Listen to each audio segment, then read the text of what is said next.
Alright guys, I just want to get this out of the way before we start the video. There's going to be spoilers for these following games and some of their DLC packs. So if you guys have not played Batman Arkham Asylum, Batman Arkham City, and Batman Arkham City's expansion pack, also known as Harley Quinn's Revenge, Batman Arkham Origins, and the Cold Heart expansion pack, as well as, last but not least, Batman Arkham Knight. So if you've not played these four Batman games, which are very great, and I'd highly recommend that you do so before watching this video, or if you just don't care at all, then we're going to jump right in. So, back in about 2009, the game Batman Arkham Asylum was originally released on the Xbox 360, the PlayStation 3, and the PC. There originally was a release for the Nintendo Wii, but that was cancelled. And as well as a few years later, there was a remaster of it, which is the one I played, that was released on the PlayStation 4, the Xbox One, and the PC, which also came with Batman Arkham City. And as well as, which is really cool, PlayStation exclusive content came with Batman Arkham Asylum Remastered, which was known as Batman Return to Arkham. The remastered version came with the Joker, because originally and you could only get the Joker if you had the PlayStation 3 version of the game, and it cost you about $5. So this version came with the Joker no matter if you bought the Xbox One game or the PS4 game, which I think is very cool, and the Joker is a unique moveset that is widely different from Batman's. So, the story goes like this. Batman Arkham Asylum shows as Batman is in the Batmobile driving the Joker to the asylum. And the Joker came a lot more willingly than usual, so things are a bit up. Batman wants to follow him inside, and good thing he does so, because Joker is able to somehow kill the guards and take control of the asylum. So Batman has to traverse the asylum, and you run into lots of iconic villains such as Bane, Victor Zsasz, the Scarecrow, and even the Joker himself as the final boss, which was way too easy in my opinion. But the Scarecrow's encounters were very cool. I mean, one of them, they literally made it look like a game glitch error, where the game, it looks like a disc error, and it gets all, like, pixely or whatever, and the game just stops, and then the game just somehow reboots, and I thought it was the game rebooted weirdly. What it turned out happened was, it's just the Scarecrow's fear gas trying to mess with you, which makes you go a little bit crazy, and Batman starts to lose his perception of reality. So, when that happens, and the game reloads, and it shows the Joker driving the Batmobile, and Batman is chained up, and then the Joker shoots him in the head, and he dies. And it shows Batman's gravestone, and it says, "Rest in peace, Batman." But then Batman comes back to life, which is really cool. And a lot of the Scarecrow scenes were insane. It's outside of the asylum, and you're in this like whole nightmare world, and you have to shine flashlights on the Scarecrow, and then he dies, which is pretty crazy. Batman. A lot of people didn't really like Batman Arkham City and Batman Arkham Asylum Batman Arkham Origins, only because Scarecrow really wasn't in them. Scarecrow was teased as in one point in Batman Arkham City, but he was never even in Origins at all. No mention of the Scarecrow at all, which was crazy. But he did return in Batman Arkham Knight, which was a well-deserved final sequel, which I thought was awesome. So anyway, along next is Batman Arkham City. So with Batman Arkham City, Hugo Strange, which is somehow found out that Batman is Bruce Wayne before the Riddler did, and the Riddler is supposedly the smartest villain in the world, or he claims to be, which he's not that smart at all. He's actually quite stupid.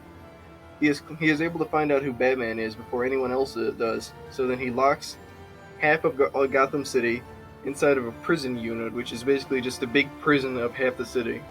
And Batman has to traverse the city, running into other iconic villains such as Mr. Freeze, Two-Face, the Penguin, and even Catwoman, who is sort of like a love interest, and the whole time she keeps trying to fuck Batman, which I found very weird. I don't even know what this is anymore. I didn't know this game was rated M for mature. Apparently, it's trying to be rated T for titties. But enough with Selena Kyle's trying to fuck Batman.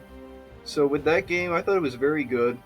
It came out in 2011. It was also released for the PC, PlayStation 3, Xbox 360, and even the Wii U, which was basically just the Game of the Year edition, which came with all the DLC, all the costumes, and the expansion pack. The Wii U version was the first one that I experienced, and after I played the Xbox One version, which was also in the remastered pack, Xbox One, PS4, PC, you know the drill. The Wii U version was called the Armored Edition, which really didn't do anything except gave Batman like metal armor, which looked kind of stupid to be honest. And they also had this thing, it was called the BAT mode, which just made Batman superpowered for a second. It's basically like the shock gloves in Arkham Origins. But I did like City a lot because the Wii U version that I played came with all the DLC, which was pretty cool. And Harley Quinn's Revenge was really awesome. You get to play as Robin, and at some points you'd even thought Batman was dead, but it was really good. And what happened was, I forgot to mention it towards the end of Arkham City.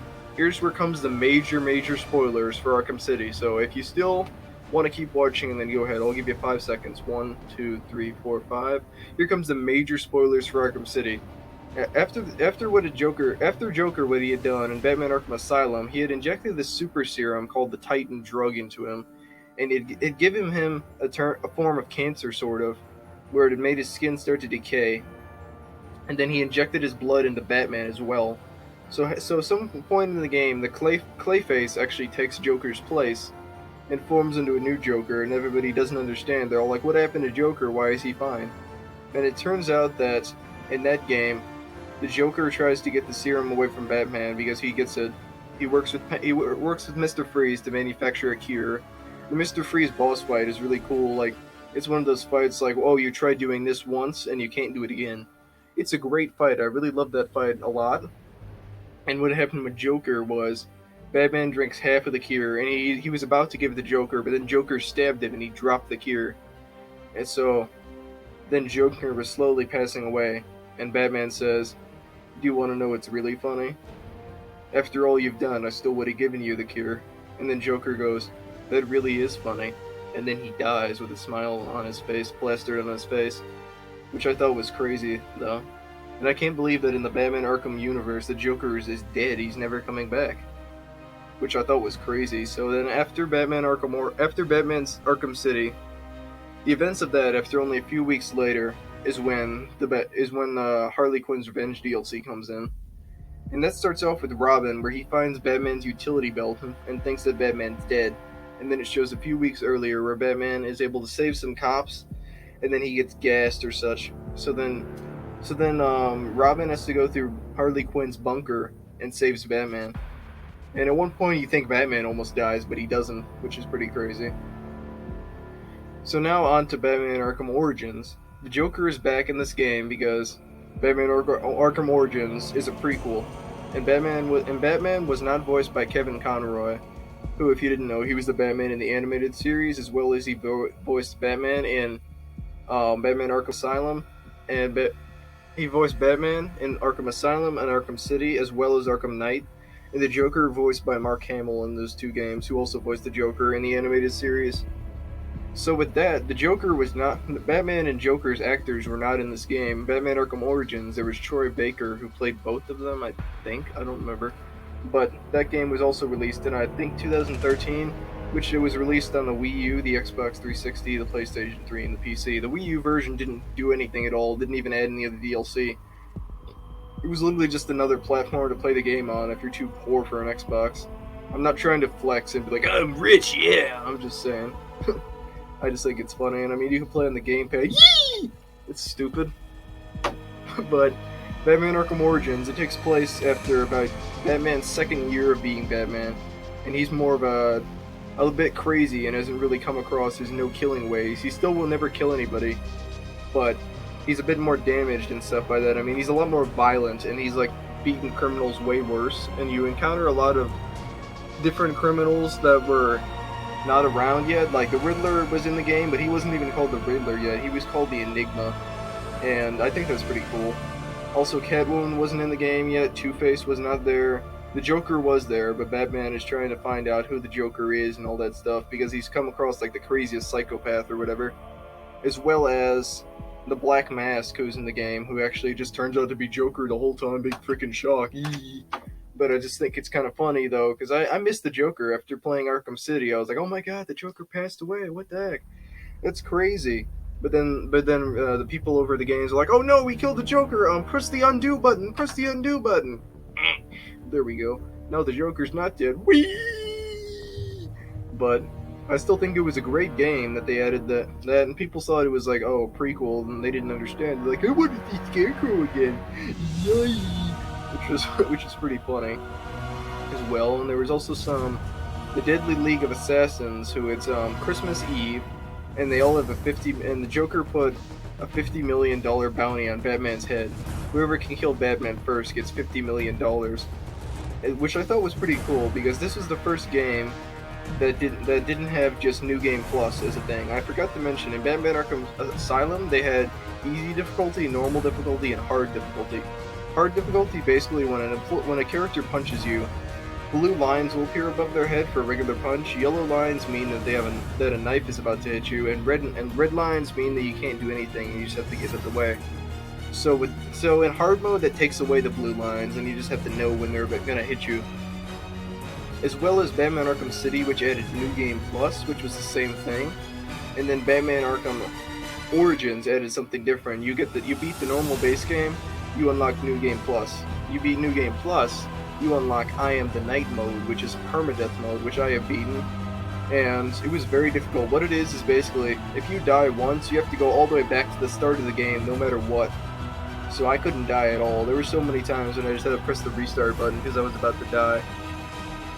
But I thought it was still a good game to beat him up like 5 times total, which was crazy. So anyways, I thought that was awesome how this game actually had a proper Batcave, where you could even talk to Alfred about some things like tips or whatever. Alfred would just be like, Master Bruce, what are you doing? And stuff like that. It sounds like Winifred is here. That's what it sounds like to me, even though Winifred right now, he's taking a shit. So he can't be bothered with anything, which I think is funny. So as well as that, the Batman Arkham, what was it? Oh yeah, the Batcave. You could talk to Alfred, and there was lots of parts where Alfred almost passed away, and you had to save him. As well as Bane was in the game, and he was able to find out who Batman was, but you weren't able to kill him though.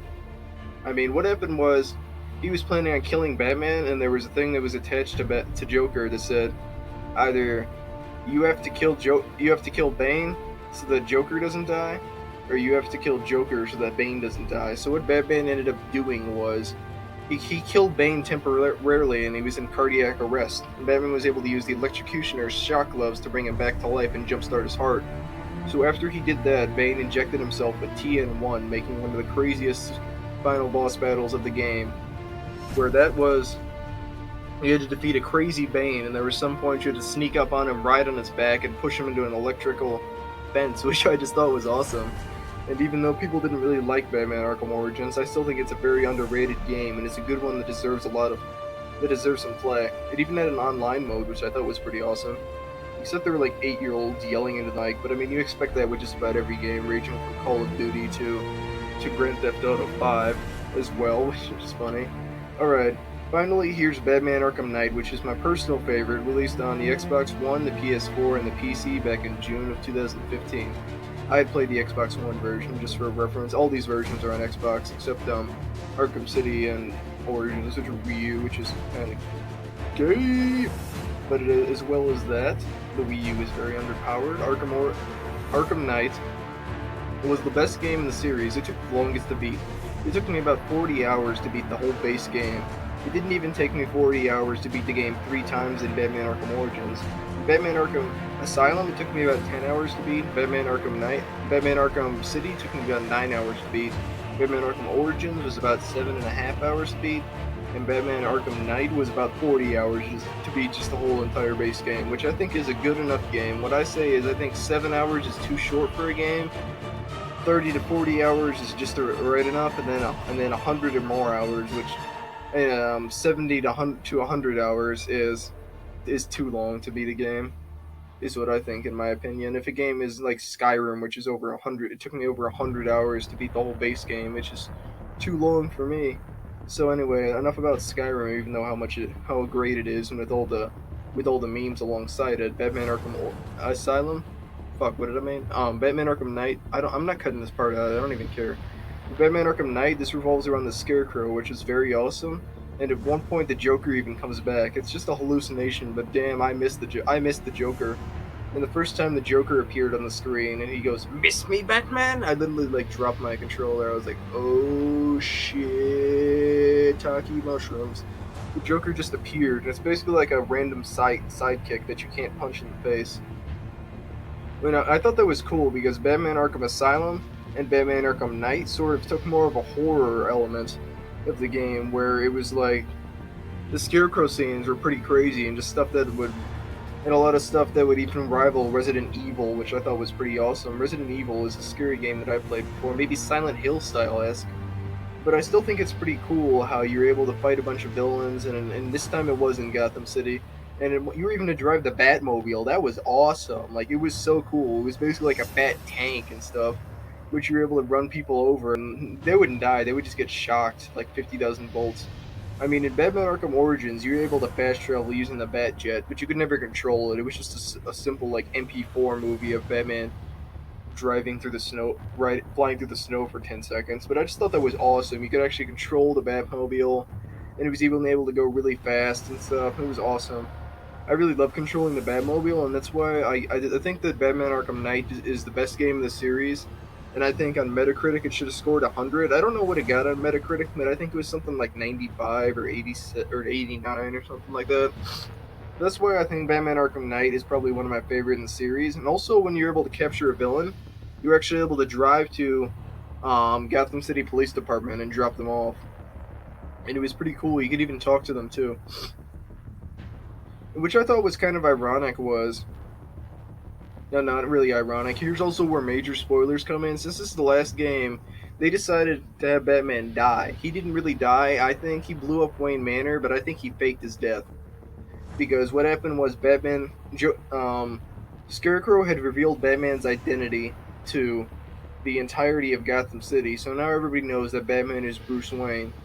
And even this time in the game, Arkham Knight, who was around, and nobody really knew who Arkham Knight was. He was sort of like just a sort of like Red Hood villain, and that actually brought me back memories. Like, I was thinking, what if it's, and also here's major spoilers for the game, just saying, what if it's Jason Todd, who had apparently had died, but he was brought back as the Red Hood, and he didn't die. He was brought back by Ra's al Ghul in the Lazarus Pit, which allows you to become immortal. Basically, that's how Ra's al Ghul has been around for 950 so years. So it actually turned out that Arkham Knight was Jason Todd, and that Batman. And then at the end of the game, they sort of became best friends again, which was awesome. And one other funny thing that I thought was pretty badass was that Batman somehow his fear was becoming the Joker. So what he was able to do was at one point, like the Joker took over his life sort of, and there was sort of like this one thing with a bunch of Batman statues, which was pretty crazy. I mean, just you have to look it up and play it.